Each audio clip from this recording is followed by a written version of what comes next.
Martha never meant to join Seattle's weirdest birdwatching fam. Not 58. Not while mourning glaciers she'd never see again. But here she was, clutching a thrifted field notebook, a rain-soaked farmer's market, surrounded by folks tracking crows like they held life's secrets. Someone shoved binoculars into her hands. "Urban birds don't care about eco-grief," said a neon raincoat stranger. "They just need counting." Martha scoffed, then spotted a Stellar's jay preening atop a kombucha stand. Martha's hands trembled, flipping through her field notebook, its dog-eared pages whispering decades of grocery lists and half-finished poems. Now it held scribbled observations. Spotted junco, 7:03 a.m., maple by bus stop. Each entry a tiny rebellion against hollow dread that gnawed her. Climate grief had settled in her bones like Seattle's perpetual drizzle, until this urban bird-watching fam gave her boots actual mud to scrape off. She'd scoffed first. 58 and playing amateur Audubon? But slipping on rain-slick pavement that first morning, graceful as a newborn giraffe, "Thank you very much," cracked something open. Tracking sparrows in parking lots wasn't saving planet, but it rewired her panic into purpose. Those farmers' market meetups where they compared notes over steaming cider? Turns out collective wonder was a hell of a antidote to despair. Her deepest fear had been a silent extinction, not just of species, but of her own relevance. Like a library book shelved forever unread. Yet here she was, ink smudged on her wrist, learning crow dialects like they were grandkids' gossip. Notebook's spine creaked with new life, its pages no longer a ledger of loss, but a map of small, stubborn victories. Every checked-off bird felt like flipping fate bird right back. Rain or shine, Martha kept counting.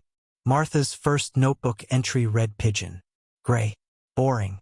Until a woman in a neon green puffer jacket sidled up beside her Pike Place Market's hummingbird feeder. "That's a rock dove," she chuckled, tapping Martha's page with a chipped nail finger. "Survivors, not snoozers. Watch how they navigate construction cranes. Tiny urban acrobats." Woman, who introduced herself as Deb, late 60s, hair dyed exact purple of a ripe blackberry. Ran Bird Brigade, a ragtag crew tracking how city development shifted migration patterns. Martha's hands shook holding binoculars, arthritis plus nerves, but Deb just passed her a thermos of spiced chai. "We've all got wonky equipment, fam eyes on prize." By week 3, Martha's notebook bloomed with messy sketches. A crow using a bread crust as a fishing lure, a flicker nesting in a traffic light. Each entry felt like pressing undo on decades of believing her small observations didn't matter. Then came barred owl, perched on a fire escape near Martha's apartment. It stared her down with eerie, planet-like eyes. Deb whooped when Martha reported it. "That's our canary in coal mine." Forest refugees moving into concrete jungles. Tracking its movements became their winter mission, though Martha's knees protested every stair climb. She upgraded to a waterproof notebook after rain smudged her owl sketches, pages warping like tree rings holding stories. Brigade's farmers' market meetups. Martha learned to identify birds by sound. Chee-chee of boosh-tits, raspy craw of ravens. One morning, she spotted a juvenile eagle circling above sound, its wingspan wider than her kitchen table. Her pencil couldn't capture way light caught its feathers, so she scribbled like someone turned sun into a kite. Deb taped page to their makeshift sightings board, declaring it better than any field guide poetry. By spring, Martha's notebook had a coffee stain shaped like Australia and a crease from being shoved into too many pockets. She no longer flinched calling herself a scientist, even if her lab coat was a thrifted rain shell. Birds hadn't fixed world, but they tethered her to it, one ink-smudged observation at a time. Martha's field notebook became her armor against creeping dread. 58. She'd scoffed when her niece called urban birdwatching climate activism for introverts. But now she carried that battered notebook like a shield, scribbling observations with focus of a detective on a caffeine bender. Seattle's gray skies couldn't dampen her stubborn push to log every sparrow, crow, or, if birding gods smiled, a wayward owl in city's tangled green spaces. Farmers' market meetups with her birding fam started as awkward small talk over bruised apples, but soon became lifelines. They traded tips like spies, Check Magnolia by Bus Stop Dawn. Junkos love that spot. Martha's first misstep came when she mistook a pigeon's molt for some exotic migrant, earning gentle ribbing. Instead of shrinking back, she leaned in, devouring field guides with same intensity she'd once reserved for mystery novels. Eco-grief still ambushed her some mornings, whispering that one woman's notes couldn't stitch a fractured ecosystem back together. But data was data. Each scribbled entry added to a map others would follow, proof that life persisted in sidewalk cracks and parking lot hedges. Her notebook's spine cracked a little more each week, its pages stained with rain and determination. By summer, Martha could spot a Buick's wren by its tail flick alone.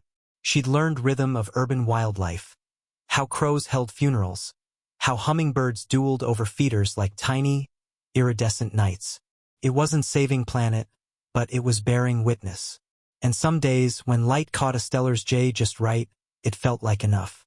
Martha's stubby pencil hovered over her field notebook, its pages smudged with rain and shaky sketches of sparrows. Seattle's Urban Bird Collective had seemed like a joke when she first stumbled into their farmers market meetup. All those neon vests and binoculars dangling like costume jewelry. But 6 months in, crouched behind a dumpster to document a disheveled crow's nest, she finally got it. This wasn't just tallying feathers. It was rebellion. Her knees popped as she adjusted position, earning a snort from Derek, group's resident skeptic who'd once called her grandma with a death grip on her field guide. Today, though, his smirk faltered when she pointed skyward. A streak of iridescence cut through gray clouds, a violet-green swallow, rare this far into city limits. Martha's hands didn't shake this time. She nailed shot with her thrift store camera just as bird dive-bombed a street lamp, wings grazing Derek's beanie. Gasps rippled through collective. Someone's phone buzzed. Martha's blurry photo had already hit a local conservation forum. By afternoon, it trended with Rogue Birdwatch. A park ranger slid into her DMs begging for coordinates.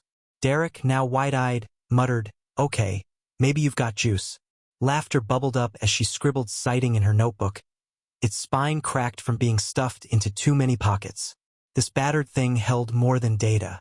It held proof she could still learn, still surprise herself. Climate headlines still made her chest ache. But here, tracking how urban birds adapted, she wasn't just watching world change. She was mapping its stubborn, glittering resilience. Back home, Martha propped notebook open on her windowsill, its pages fluttering like wings. 58 and suddenly viral among bird fam? Hell yes. She tapped fresh pencil lead against her chin, already plotting next week's stakeout. That scrappy crow family by Bus Depot owed her a comeback tour. Martha never meant to join Seattle's weirdest birdwatching collective, but grief has a funny way of nudging folks toward unexpected perches. After months of doom-scrolling climate headlines, her frayed nerves needed more than herbal tea and hushed sighs.